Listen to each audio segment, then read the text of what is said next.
please, for the audience here at home, state your name and the number of years you've been brewing. All right, Kevin Pyle. I've been brewing for almost exactly 3 years. Okay.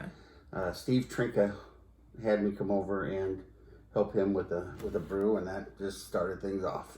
All right. So. And that's how you got into the hobby? It is. We did an extract kit.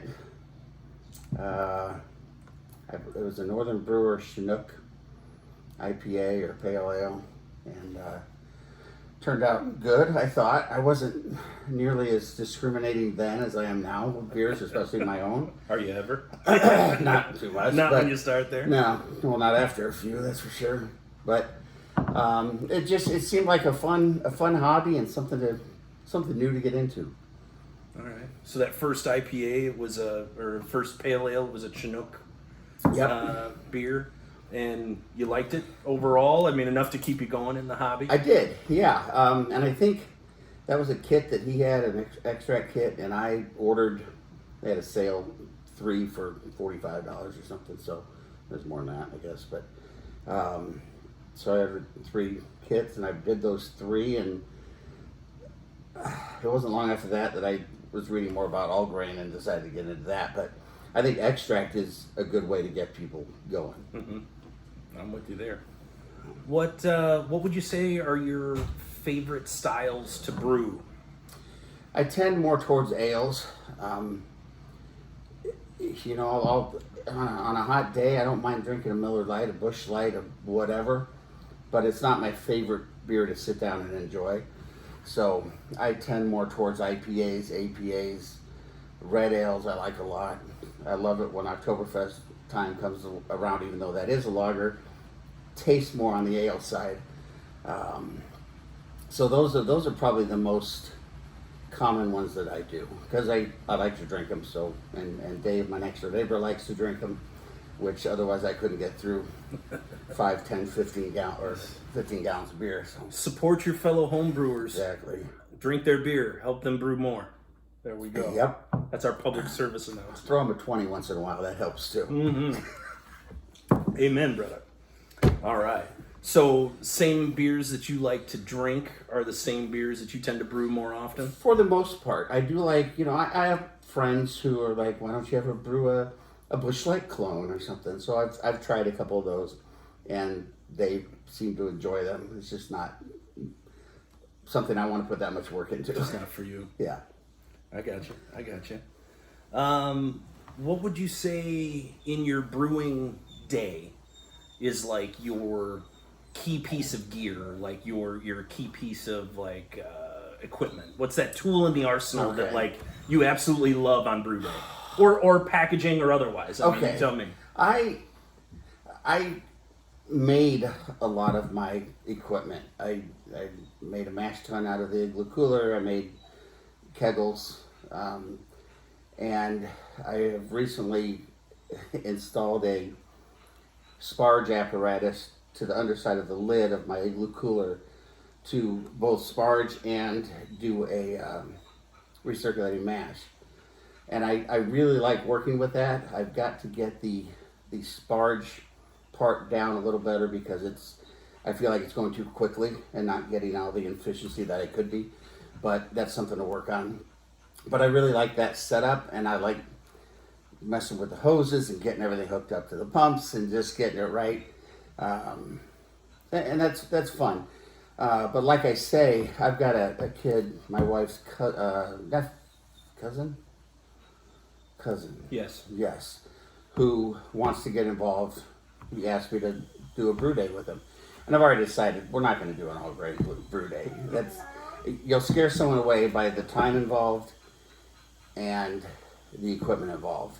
And when all you need is a kettle, really, to do an extract kit, that's the way to go. So that's what we're going to do. But I do like my sparge setup. I do like the fact that I kind of made a lot of it on my own. But I do think I need to focus more on the cold side, the after boil side. So. What would you say is your overall brewing philosophy? Like, what do you tend to want out of a beer? I would say when it comes to brewing philosophy, try to improve, try to get it right, try to get it better, try to learn more. And I struggle with, what am I tasting here? I'm not sure I like it. I don't know what it is. Whereas a beer judge or a lot of more experienced people will know that's this chemical or that chemical and here's what you can do to either promote that in your beer or get rid of that in your beer. So those are the things I really feel like I need to learn at this point. But like I say, I think just constant improvement, just getting better, reading more, learning more, and just trying to do better while enjoying it, no matter what. And what would you say is like a key piece of advice for somebody just starting out? Like, so somebody like this cousin of yours, what's that key piece that you want them to like really take home? I would say, start simple, follow the directions, focus on sanitation, and just, double think, especially sanitation wise, double think everything. But otherwise, after that, I would tell them just start thinking about things. Start looking at beer builder recipe sites or apps that will help you figure things out. You can do, if you want to stick to extract brewing, then you can build extract recipes. And do whatever you want with that. But I would just tell them to keep it simple. Don't be scared of it. The worst thing that's going to happen is you have to dump 5 gallons of beer. It's pretty bad, but it's not, horrible, and it's probably not going to happen. It might not turn out exactly right, but you can still drink it and enjoy it. I've done it. I think all of us have, let's be honest. All right. So tell me about this beer that we're drinking right now. All right. This is a Marzen Oktoberfest I brewed in April. Look at that clarity, guys.